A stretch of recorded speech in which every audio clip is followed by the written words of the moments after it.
no 3 līdz 4 gadu vecumam būtu jābūt tā, ka bērni var saprast jau 90%, ko viņš saka.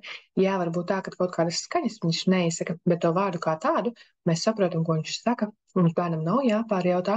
Un, ja ir tā situācija, ka līdz 4 gadu vecumam bērns izsakās neskaidri, un mēs viņu nesaprotam, un tiešām tā kā ir jāpārjautā vai ļoti tā kā jāsakoncentrējas, lai saprastu, ko viņš teica, tad te ir sarkanais karogs, un vispār jau līdz 3 gadu vecumam tas ir sarkanais karogs, ir jāskatās, ja bērnam neviens cits nesaprot, tā nav norma ne līdz 3 gadu vecumam, un kur nu vēl līdz 4 gadu vecumam. Tas jau 4 gadu vecumā ļoti kritiski.